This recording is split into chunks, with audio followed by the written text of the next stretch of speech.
Hello friends, welcome to BRJ pharmaceutics and medicine. So आज हमारा third lecture है flow of fluids का।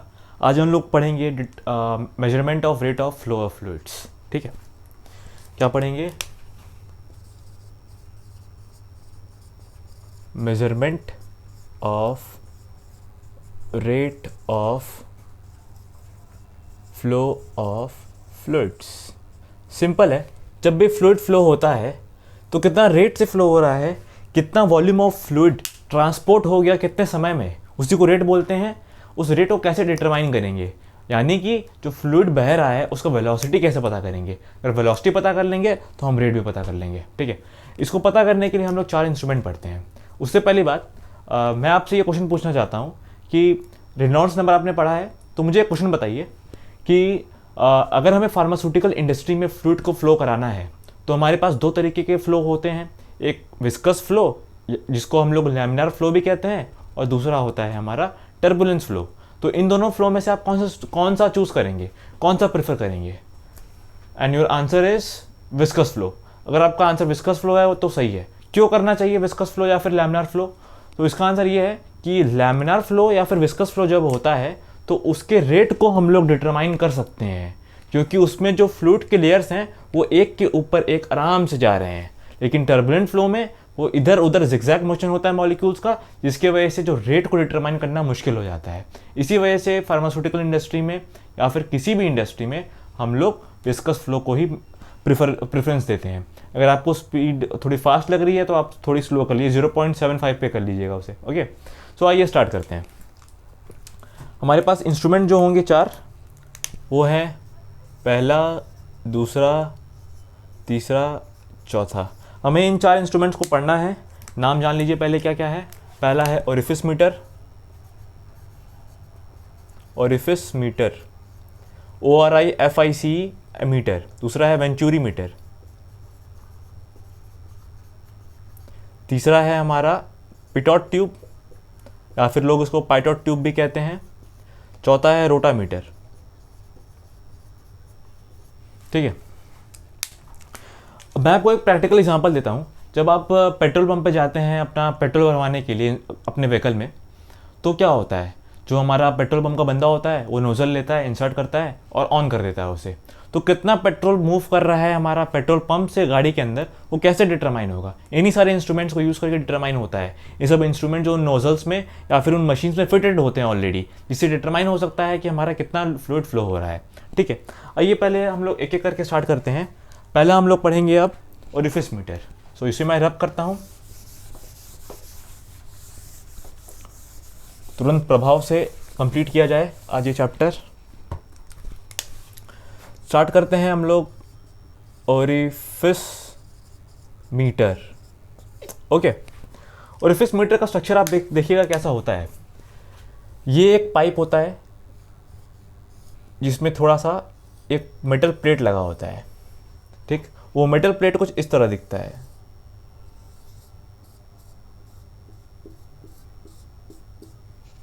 ठीक है, मैं डायग्राम बना लो फिर आपको समझाता हूँ कैसा हो रहा है।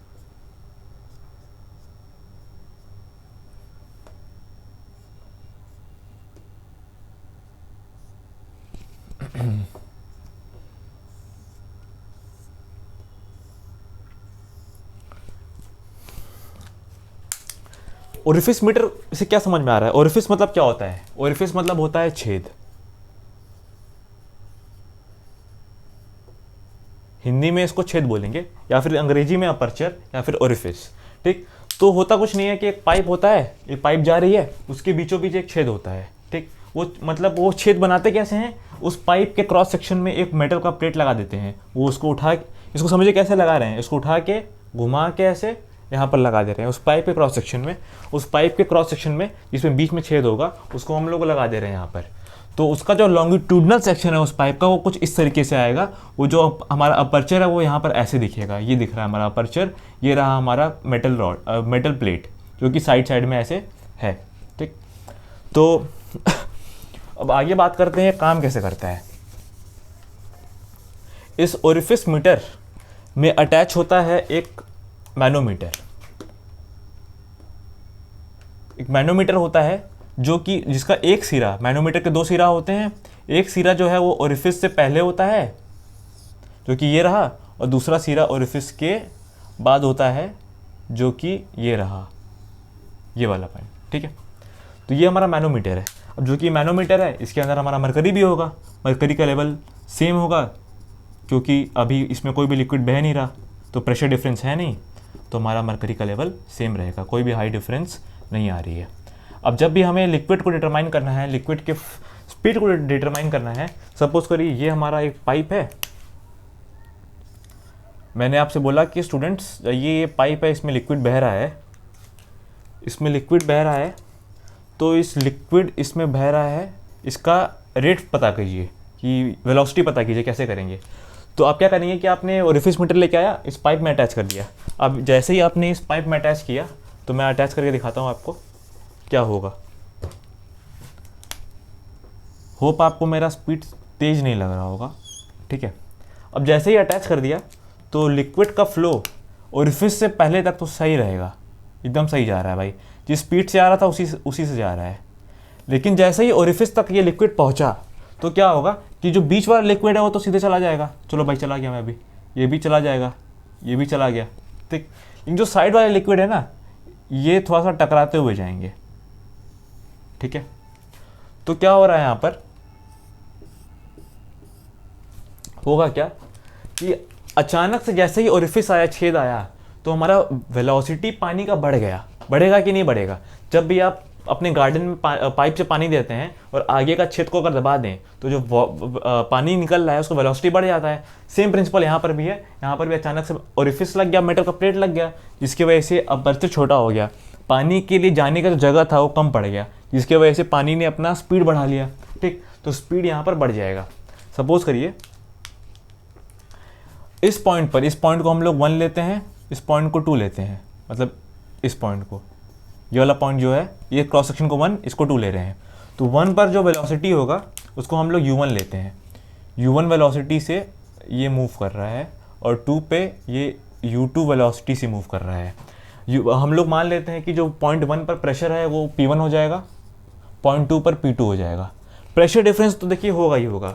इनफैक्ट जो हमारा P1 पर प्रेशर ज़्यादा होगा, P2 पर प्रेशर कम हो जाएगा, ठीक है, क्योंकि यहाँ पर वॉल्यूम ऑफ लिक्विड ज़्यादा है, यहाँ पर जो कि डेड स्पेस क्रिएट होगा यहाँ पर, तो प्रेशर यहाँ घट जाएगा। प्रेशर यहाँ पर घटने की वजह से और यहाँ पर बढ़ने की वजह से जो मरकरी का लेवल है वो डिफरेंस होगा। यहाँ पर दबाव ज़्यादा पड़ रहा है और यहाँ पर कम पड़ रहा है, तो ये इस तरीके से मूव करेगा और ये हमारा पारा का लेवल यहाँ पर डाउन हो जाएगा। ये डाउन हुआ और ये यहाँ पर अप हो जाएगा, ठीक। अब पारा का लेवल में डिफरेंस होने की वजह से यहाँ पर एक हाई डिफरेंस जनरेट होगा, जिसको हम लोग डेल्टा एच बोलेंगे। होप सो आपको ये समझ में आ रहा है, डेल्टा एच लिखा है मैंने, ये हाई डिफरेंस है इस मरकरी में, मैनोमीटर में, ठीक है, ठीक है। अब देखिए, अब हमें इस ओरिफिस मीटर का इक्वेशन मैं आपको डायरेक्टली नहीं बता रहा हूँ, मैं आपको डिराइव करके बताऊंगा, तो आपके दिमाग में बैठ जाएगा कि ये इक्वेशन आया तो आया कैसे। तो हम इस ओरिफिस मीटर के इक्वेशन को निकालने के लिए हम यहाँ पर पॉइंट 1 और पॉइंट 2 के बीच में लगाएंगे बर्नौलीज़ थ्योरम। क्या लगाएंगे? बर्नौलीज़ थ्योरम। तो यहाँ पर मैं लिखता हूँ अप्लाइंग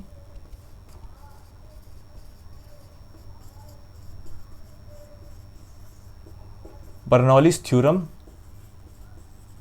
बिटवीन 1 एंड 2। इसी तरह आप एग्जाम में भी लिखेंगे जब आएगा derive the equation for the orifice meter equation, ठीक है। डिराइव करिए इक्वेशन फॉर ओरिफिस मीटर, तो आप इसी तरह डायग्राम बनाएंगे, पॉइंट्स लिखेंगे, लेबलिंग करेंगे 1 2, velocity u1 u2, pressure at point 1 पे P1 है, पॉइंट 2 पर P2 है, मैनोमीटर में हाई डिफरेंस डेल्टा एच दिखाएंगे और फिर लिखेंगे यहाँ पर अप्लाइंग बर्नौलीज़ थ्योरम बिटवीन पॉइंट 1 और 2। याद करिए, मैंने आपको सेकंड लेक्चर में बर्नौलीज़ थ्योरम बहुत अच्छे से एक्सप्लेन किया है, अगर आपने नहीं देखा है तो प्लीज़ उसे देख लीजिए, तब आपको ये समझ में आ पाएगा। बर्नौलीज़ थ्योरम का जो इक्वेशन है यहाँ पर आप डायरेक्टली लिखेंगे एग्जाम में। इक्वेशन क्या है कि टोटल एनर्जी जो पॉइंट 1 पर है और पॉइंट 2 पर है वो बराबर होगा। पॉइंट 1 पर एनर्जी कौन कौन से होंगे? काइनेटिक एनर्जी, पोटेंशियल एनर्जी और प्रेशर एनर्जी। पहले हम लोग बात करते हैं पोटेंशियल एनर्जी। मान लीजिए पॉइंट 1 पर जो पोटेंशियल एनर्जी है वो x1 है, ठीक है, ये x1 हो गया। काइनेटिक एनर्जी पॉइंट 1 पर क्या होगा, उस काइनेटिक एनर्जी का फॉर्मूला होता है पर यूनिट वेट का, kinetic energy per unit weight का फॉर्मूला होता है u²/2g। नहीं समझ में आ रहा, लेक्चर 2 देख लीजिए पहले, u1²/2g। ठीक है, पोटेंशियल एनर्जी हो गया, काइनेटिक एनर्जी हो गया। अब आते हैं प्रेशर एनर्जी पे। प्रेशर एनर्जी का फॉर्मूला होता है P/ρg। अब जो कि पॉइंट 1 की बात कर रहे हैं तो प्रेशर P1 लेंगे तो P1/ρg हो जाएगा। ठीक है, आपको ये दिख रहा है ना अच्छे से, x1 + u1²/2g + P1/ρg। ठीक, अब साथ ही साथ जो हमारा वर्क डन W लिख देंगे माइनस जो फ्रिक्शनल लॉस हो रहा है, फ्रिक्शन की वजह से जो फोर्स लॉस हो रहा है उसको -F से रिप्रेजेंट कर दे रहे हैं। ठीक, अब उसी तरह सेम पॉइंट 2 पर लिख देंगे यहाँ पर x2 + u2²/2g + P2/ρg। इतना जैसे आपने लिख दिया बर्नौलीज थ्योरम का, अब आधा आपका काम हो गया। आधा काम आपका हो गया कैसे, देखिए अब इस इक्वेशन में ना बहुत सारे पैरामीटर्स कट होंगे आपस में। जैसे कि पहले हम बात करते हैं पोटेंशियल एनर्जी की। अब जो कि पोटेंशियल एनर्जी होता है हाई डिफरेंस की वजह से, जब भी हाई डिफरेंस होगा लिक्विड में या किसी ऑब्जेक्ट में तब पोटेंशियल एनर्जी क्रिएट होता है। ठीक है, एक सेकेंड। ठीक, तो लेकिन जो लिक्विड फ्लो हो रहा है यहाँ पर तो कोई हाई डिफरेंस है ही नहीं, वो सेम लेवल पे जा रहा है अपना, तो हाई डिफरेंस होगा नहीं, तो पोटेंशियल एनर्जी भी सेम होगा पॉइंट 1 और पॉइंट 2 के बीच में। तो ये हमारा x1 = x2 हो जाएगा। कैसे, यहाँ मैं लिख देता हूँ, आप साइड में लिखेंगे आप कि x1 = x2, height same. Height ये वाला मत ले लीजिएगा, हाइट यहाँ पर लिक्विड की बात हो रही है, मरकरी की हाइट की बात नहीं हो रही। तो यहाँ पर जो लिक्विड फ्लो हो रहा है उसकी बात हो रही है, हाइट सेम है = पोटेंशियल एनर्जी सेम हो जाएगा। ठीक, तो x1 और x2 कट गया। ठीक, नेक्स्ट बात करते हैं वर्क डन पे, W पे। यहाँ पर कोई भी वर्क डन हो नहीं रहा, हम कोई वर्क तो इसमें कर नहीं रहे, लिक्विड आ रहा अपना फ्लो हो रहा है, तो वर्क डन भी हमारा 0 हो जाएगा। वर्क डन को हम लोग 0 ले लेंगे। अब ये जो हम लोग इक्वेशन लगा रहे हैं, इक्वेशन बना रहे हैं, ये सारे आइडियल कंडीशन की बात हो रही है, यानी कि यहाँ पर कोई भी विस्कस फोर्स या फिर फ्रिक्शनल फोर्स हम लोग नहीं ले रहे हैं, तो फ्रिक्शनल फोर्स को हम लोग 0 ले लेंगे यहाँ पर भी। ठीक, इस तरह से आप एग्जाम में दिखाइएगा, एरो बना के 0, एरो बना के 0, x1 x2 काट दीजिएगा। अब इतना करने के बाद जो आपको फाइनल इक्वेशन आएगा वो लिख दीजिए, u1²/2g + P1/ρg = u2²/2g + P2/ρg। अब क्या करिए, देखिए अब इसको आपको सिंप्लीफाई करना है। अब वेलोसिटी वाले टर्म्स u और u वाला एक तरफ कर दीजिए और प्रेशर वाले टर्म्स एक तरफ कर दीजिए। अब जो कि u2 जो है हमारा u1 से ज़्यादा होगा, छेद की वजह से वेलोसिटी बढ़ रही है, u2 ऑफ कोर्स ये बात ज़्यादा होगा, तो u2 - u1 कीजिएगा इस तरह से, इसको यहाँ भेज दीजिए। तो देखिए इस तरह हो जाएगा P1/ρg। इतना तो मैथ्स आता होगा आपको, बिल्कुल आता होगा, मैं आपको बेइज्जती नहीं कर रहा हूँ, बस कुछ लोग को नहीं आता है। u2²/2g - u1²/2g, ये टर्म यहाँ आ गया, ये टर्म यहाँ आ गया। ठीक है, नहीं आता कोई बात नहीं, मैंने बहुत सिंपल तरीके से किया है। ठीक है, अब यहाँ पर आप कॉमन ले लीजिए, 1/ρg कॉमन, तो हो जाएगा P1 - P2, 1/2g कॉमन ले लीजिए तो u2² - u1² हो जाएगा। ठीक, अब कुछ नहीं, यहाँ पर देख सकते हैं आप कि जी कैंसिल आउट हो रहा है, जी और जी कैंसिल आउट हो गया। तो यहाँ पर देखिएगा आप कि P1 - P2 को हम डेल्टा P ले सकते हैं, 2 यहाँ ले आ रहे हैं, ठीक है अभी नहीं ला रहे हैं, डेल्टा P/ρ = 1/2 u2² - u1²। अब देखिए हम ये जानते हैं, मैंने आपको पहले फर्स्ट लेक्चर में, याद करिए फर्स्ट लेक्चर को, मैंने आपको स्टैटिक प्रेशर के बारे में बताया था, स्टैटिक प्रेशर का प्रिंसिपल्स बताया था। उसमें मैंने बताया था कि जब भी कोई लिक्विड एक कंटेनर में फिल्ड होता है तो 2 लेयर्स के बीच में जो डिफरेंस होता है डेल्टा पी का मैंने आपको फॉर्मूला बताया था, डेल्टा P = ρg ΔH, ये फॉर्मूला बताया था। तो ये इसी फॉर्मूला को आप उठा के यहाँ डाल देंगे डेल्टा P का, तो हो जाएगा हमारा, यहाँ पे लिखता हूँ मैं, डेल्टा P = ρg ΔH / ρ हो जाएगा ½ u2² - u1² स्क्वायर, ठीक। अब अगेन सॉरी, यहाँ पर रो और ये रो कट जाएगा, ठीक। और 2 को यहाँ ले लीजिए तो हमारा इक्वेशन बन जाएगा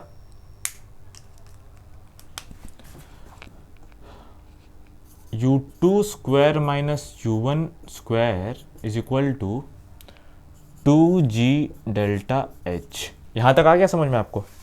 ठीक है, यहाँ तक आ गया। उसके बाद देखिए, मैं यहाँ पे थोड़ा जगह बना लेता हूँ, यहाँ पर बनाता हूँ, ठीक। अब जो कि हमारा जो u2 वेलोसिटी है, u2 वो ज़्यादा है u1 से, और इनफैक्ट बहुत ज़्यादा है। अब u2 जो कि बहुत ज़्यादा है तो u1 को हम लोग नेगलेक्ट कर देंगे। आप लिखेंगे as u2 is very much greater than u1, therefore u1 tends to zero. u1 को हम लोग लगभग ज़ीरो ले रहे हैं, ये अजम्पशन है, मान के चल रहे हैं ऐसा। तो यहाँ पर u1 ख़त्म हो जाएगा तो बचेगा u2 square is equal to 2g delta h। ये आ गया तो u2 क्या हो जाएगा? Root of 2g delta h, ठीक। यहाँ तक आ गया आपका इक्वेशन। अब यहाँ पर ना एक एडिशनल कोफिशिएंट इसमें ऐड करते हैं, करेक्शन फैक्टर जिसको बोलते हैं। तो u2 is equal to C O root of 2g delta h। अब जो कि हम लोग ओरिफिस मीटर की बात कर रहे हैं तो हम लोग यहाँ पर ओ लेंगे, सी ओ। और जो कि हम ओरिफिस मीटर की बात कर रहे हैं तो u2 को हम लोग यू ओ ले लेंगे, यानी वेलोसिटी एट द ओरिफिस। तो हमारा ये इक्वेशन फाइनल बन गया। यही इक्वेशन यूज़ करते हैं, velocity of flowing fluid is equal to correction factor, जो कि हर एक अलग अलग ओरिफिस मीटर का अलग अलग होता है, दिया रहता है, it is given root of 2g delta h। Delta h क्या होगा? High difference in the manometer. ये इक्वेशन आपको प्रूफ करना था, ये वाला, ठीक है। इस तरीके से प्रूफ होगा। इसको आप अच्छे से नोट कर लीजिए, वैसे मैं नोट्स डिस्क्रिप्शन बॉक्स में डाल दूंगा, बट फिर भी यहाँ पे देखिए। और इसमें जो है ना, देखिए मैं आपको फिर से एक बार समराइज़ कर दे रहा हूँ हुआ क्या, कि हमें फ्लो ऑफ फ्लूइड की वेलोसिटी को डिटरमाइन करना था। एक हमने मेटल प्लेट लगा दिया जिसकी वजह से उसमें एक छेद था, जिसकी वजह से वेलोसिटी ऑफ फ्लूइड जो है इंक्रीज हो गया। हमने वेरिएबल्स मान लिए, बर्नौलीज़ थ्योरम 0.1 और 2 के बीच में लगा दिया। 0.1 और 0.2 के बीच में लगाने के बाद जो वेरिएबल्स कट रहे थे वो कट गया, पोटेंशियल एनर्जी कैंसिल हो जाएगा, work done zero, force frictional force zero. हमारा ये बचेगा, वेलोसिटी के टर्म्स को एक तरफ, प्रेशर के टर्म्स को एक तरफ। हमारा ये इक्वेशन आ गया, ठीक। डेल्टा पी का इक्वेशन हमने यहाँ से ले लिया स्टैटिक प्रेशर से, delta P equal to rho G delta H. यहाँ पर लगा के हमारा अल्टीमेट इक्वेशन ये आ गया। यहाँ तक आने के बाद जो हमारा u1 है वो टेंड्स टू जीरो हो जाएगा। u1 tends to zero because u2 is very much greater than u1। ये मान के चलेंगे, हमारा ये इक्वेशन आ जाएगा। लास्ट में करेक्शन फैक्टर ऐड करना मत भूलिएगा, C0। तो ये इक्वेशन हमें लगाना होता है ओरिफिस मीटर में, ठीक है। तो इसको मैं अब रब करता हूँ, आगे बढ़ते हैं। देखिए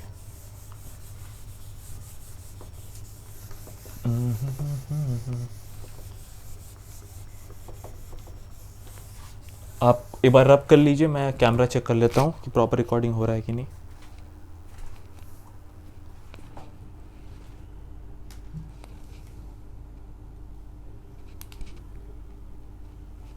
ठीक है, हो रहा है रिकॉर्डिंग बढ़िया से। ओके, ये हो गया। अब आते हैं हम लोग सेकेंड इंस्ट्रूमेंट पे, वो है हमारा वेंचुरी मीटर। अब आप ये सोच रहे होंगे कि ओरिफिस मीटर में इतना लंबा चौड़ा इक्वेशन था तो वेंचुरी मीटर में भी होगा। हाँ बिल्कुल होगा, लेकिन खुशी वाली बात यह है कि दोनों में इक्वेशन सेम है, सब कुछ डेरिवेशन भी सेम है, डिट्टो सेम है, बस हमारा डायग्राम डिफरेंट है। डायग्राम देखिए है कैसा। हम जान रहे हैं आप बहुत खुश हो गए हैं, शायद नहीं भी हुए होंगे, तो मैं क्या करूँ। देखिए तो डायग्राम ना कुछ इस तरीके से है। सही तो बना रहा था मैं।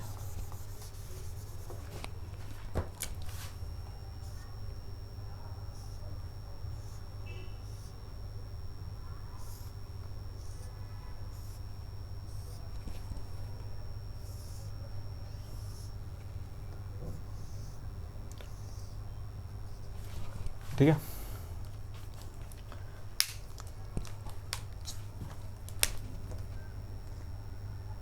सॉरी, यहाँ पे होगा ऐसा।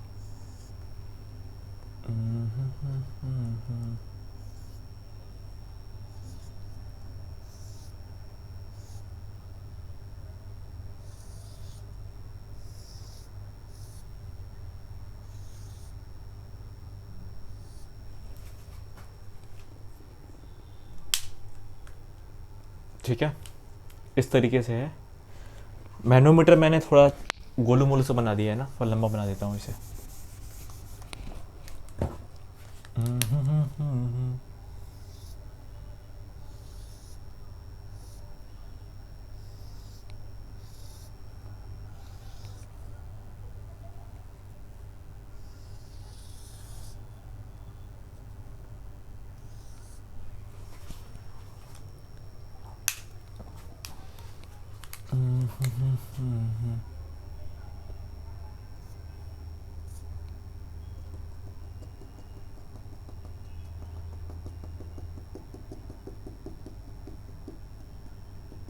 लेकिन वही है, मरकरी है तो प्रेशर डिफरेंस की वजह से इसमें भी हाइट डिफरेंस हो जाएगा। ठीक है, अब पहले इसका डायग्राम समझो है क्या। ठीक है, ये हमारा सिंपल सा पाइप आ रहा है। अब ये ग्रेजुअल कॉन्ट्रैक्शन हो रहा है, पाइप थोड़ा सा पतली होती जा रही है, पतली होती जा रही है, एक पॉइंट के बाद वापस से मोटी होती जा रही है। ठीक है, जो पॉइंट है मिनिमम कॉन्ट्रैक्शन का, इसी को बोलते हैं वेना कॉन्ट्रैक्टा। यानी कि यहाँ पर सबसे मिनिमम कॉन्ट्रैक्शन है। इस पॉइंट पर क्या होगा, वेलोसिटी बहुत तेज़ी से बढ़ जाएगी। ठीक, लेकिन इसमें क्या हो रहा है ना, याद करिए मैंने आपको सेकंड लेक्चर में आपको मैंने पढ़ाया था ग्रेजुअल कॉन्ट्रैक्शन और एक था सडन कॉन्ट्रैक्शन। तो सडन कॉन्ट्रैक्शन में क्या हो रहा था कि लिक्विड डिस्टर्ब हो रही थी, लेकिन ये ग्रेजुअल कॉन्ट्रैक्शन में आ रहा है, धीमे धीरे में कॉन्ट्रैक्ट हो रहा है, तो इसमें लिक्विड डिस्टर्ब नहीं होता है, लैमिनार फ्लो को बनाए रखता है। ठीक है, तो वही चीज़ है यहाँ पर। ओरिफिस मीटर में 6 ओरिफिस था, वहाँ प्लेट लगा हुआ था। यहाँ पर ऐसा कुछ नहीं है, यहाँ पर बस पाइप पतली होती हुई आ गई है, पतली होती हुई आ गई है, और यहाँ पर हमारा लिक्विड फ्लो हो रहा है। दिखा दीजिए ऐसे, ये लिक्विड जा रहा है ऐसे।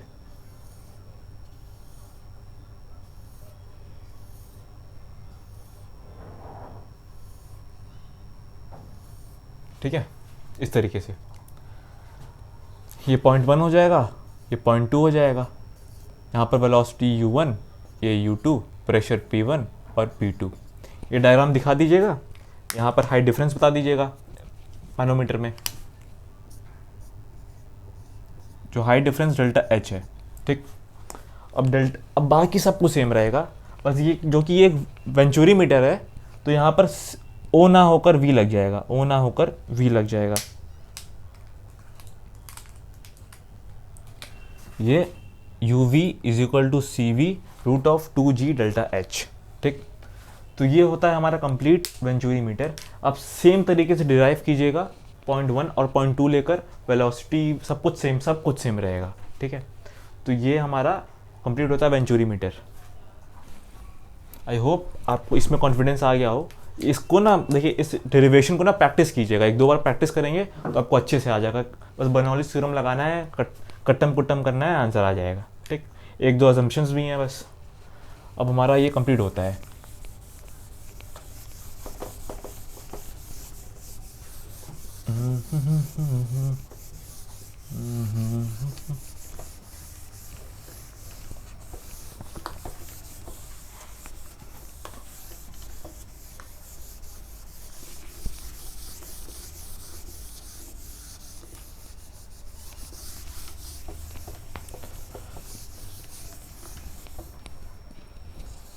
ठीक है, अब नेक्स्ट जो हम इंस्ट्रूमेंट पढ़ने जा रहे हैं, तीसरा वाला, वो है हमारा, क्या था तीसरा, पिटॉट ट्यूब।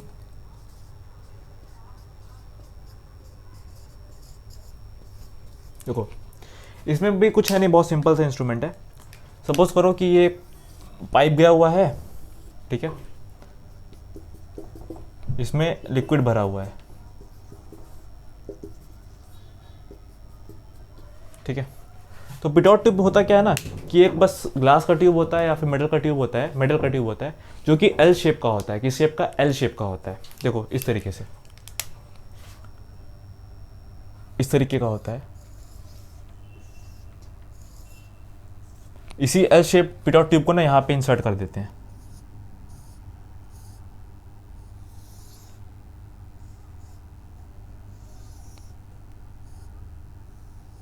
ठीक है, और एक और ट्यूब होता है इसमें, सिंपल सा ट्यूब जो कि सीधा लगा होता है बस। ठीक है, इसको स्टैटिक ट्यूब बोलते हैं, इसको पिटॉट ट्यूब कहते हैं। अब समझो यहाँ पर जो ट्यूब लगा है ना, वो लिक्विड का फ्लो अगर इस तरीके से है तो इसका इस ट्यूब का फेस इस तरफ होगा कि लिक्विड इसमें घुस सके। अगर लिक्विड ऐसे आ रही होती तो इसका फेस इस तरफ होता कि लिक्विड इसमें घुस सके आराम से। ठीक, अब जो कि लिक्विड अपने स्पेसिफिक स्पीड से आ रही है तो हमारा इसमें इस ट्यूब में ना लिक्विड का लेवल राइज करेगा, लिक्विड इसमें भरेगा और लिक्विड ऊपर तक जाएगा, एक स्पेसिफिक हाइट तक जाएगा। और जो स्टैटिक ट्यूब है इसमें भी भरेगा, लेकिन इसका जो हाइट होगा ना वो पिटॉट ट्यूब से कम होगा। इस पिटॉट ट्यूब और एक जो हमारा स्टैटिक ट्यूब है, इन दोनों में एक हाई डिफरेंस होगा, इन दोनों के लेवल्स में, लिक्विड के लेवल में, डेल्टा एच। इसी डेल्टा एच से हम लोग निकालेंगे इसका वेलोसिटी। तो वेलोसिटी का जो फॉर्मूला होगा u is equal to C naught root of 2g delta H, वही फॉर्मूला लगेगा जो कि हमारा था वेंचुरी मीटर में या फिर ओरिफिस मीटर में। ठीक है, बस ये जो हमारा सी नॉट है या फिर सी वी ले लीजिए, सी वी, ये हमारा करेक्शन फैक्टर नहीं है, ये कोफिशिएंट है। सी वी जो है ये कोफिशिएंट है, कोफिशिएंट ऑफ पिटॉट ट्यूब। ठीक है, तो सिंपल सा ये था हमारा पिटॉट ट्यूब। ये एक एल शेप का हमारा पाइप है जो कि पानी के फ्लो के डायरेक्शन में इसका माउथ खोल देंगे तो हमारा एक स्टैटिक ट्यूब भी होगा, दोनों में जो लिक्विड का एक हाई डिफरेंस जनरेट हो जाएगा। उस डेल्टा एच को हम लोग इस फॉर्मूला में लगा देंगे, U V U equal to C V root of 2g delta H. ये वेलोसिटी आ जाएगा। वेलोसिटी आने के बाद हमारा ये हमें वेलोसिटी मिल गया तो हम लोग वेलोसिटी को एरिया से, जो पाइप का क्रॉस सेक्शनल एरिया है, उससे मल्टीप्लाई करके हम लोग rate of flow of fluid को पता लगा सकते हैं। सिंपल। ठीक है, तो ये हमारा कंप्लीट होता है पिटॉट ट्यूब। इसमें डेरिवेशन कुछ जरूरत नहीं है, बस सिंपल से आप जान लीजिए कैसे काम कर रहा है, इक्वेशन क्या है। ठीक है, बस ये आपको एक इंट्रो देना था इस टॉपिक का, डिटेल में हमारे सिलेबस में है ही नहीं ये चीज़ कि हाँ ये भी एक इंस्ट्रूमेंट है जो कि यूज़ करते हैं, इस तरीके से काम करता है, प्रिंसिपल ये था बस, और इसका इक्वेशन ये है। लास्ट इंस्ट्रूमेंट पे आते हैं, चौथा, वो है रोटामीटर।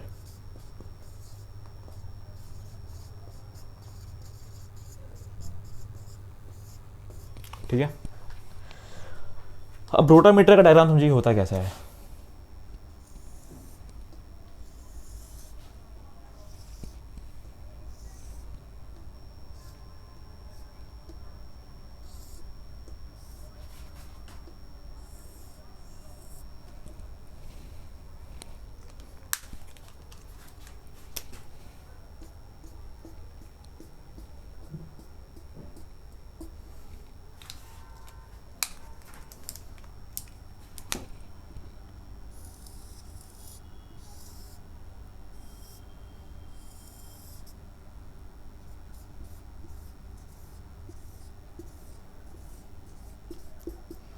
देखिए, जो रोटामीटर होता है इसको हम लोग वेरिएबल एरिया मीटर भी कहते हैं। वेरिएबल एरिया मीटर क्यों कह रहे हैं? क्योंकि जो रोटामीटर का ट्यूब होता है ना, इसका आप क्रॉस सेक्शन देखेंगे तो ये जैसे जैसे आप ऊपर जा रहे हैं इसका हाइट, इसका एरिया बढ़ते जा रहा है, तो एरिया इसका वेरिएबल है, इस वजह से इसको वेरिएबल एरिया मीटर कहते हैं। ये एक ट्यूब होता है जिसके अंदर हमारा एक क्या बोलते हैं, प्लमेट होता है, इसको बोलते हैं प्लमेट। ये प्लास्टिक का होता है, प्लास्टिक या फिर रबड़ का, एक स्पेसिफिक हाइट का होता है। ठीक, तो क्या होता है ना कि सपोज करिए मुझे ये जो पाइप है, नीचे पाइप लगा हुआ है, इसमें लिक्विड बह रहा है। इस लिक्विड के फ्लो का मुझे वेलोसिटी निकालना है कि इस लिक्विड का कितना वेलोसिटी है। तो मैं रोटामीटर को इससे कनेक्ट कर दूंगा यहाँ पर, तो होगा क्या कि जो ये पानी का वेलोसिटी है ना, इस प्लमेट को पुश करेगा। पुश करने की वजह से प्लमेट एक ऊपर जाएगा, एक स्पेसिफिक हाइट पे जाएगा, और जो हमारा इसका ग्लास होता है, इस पे हमारा कैलिब्रेशन होता है। 0 1 2 3 4 5 6 7 8 9 10 11 12 इस तरीके से। तो जो हमारा पानी का फोर्स है वो प्लमेट को एक स्पेसिफिक हाइट तक ही ले जा पाएगा। एक स्पेसिफिक हाइट तक जो लेके जाएगा, उस हाइट पे जो कैलिब्रेशन होगा उसको नोट करके वहाँ से निकाले जाता है पानी की वेलोसिटी। तो ये था हमारा रोटामीटर। ठीक, इसका डायग्राम समझ लीजिए, बस प्रिंसिपल देख लिए है क्या कि जो प्लमेट है प्लास्टिक या रबड़ का होता है, उसमें पानी का प्रेशर होता है तो प्लमेट ऊपर जाता है, और इसको हम लोग वेरिएबल एरिया मीटर भी कहते हैं, क्योंकि इसका जो ग्लास है उसका area of cross section variable होता है जैसे आप हाइट पे जाते हैं। तो हमारा यहाँ पे टॉपिक कंप्लीट होता है। सो हमारा फर्स्ट चैप्टर इनफैक्ट कंप्लीट हो गया, फ्लो ऑफ फ्लूइड्स। सो अब हम लोग नेक्स्ट लेक्चर पे आएंगे। ठीक है, थैंक यू सो मच।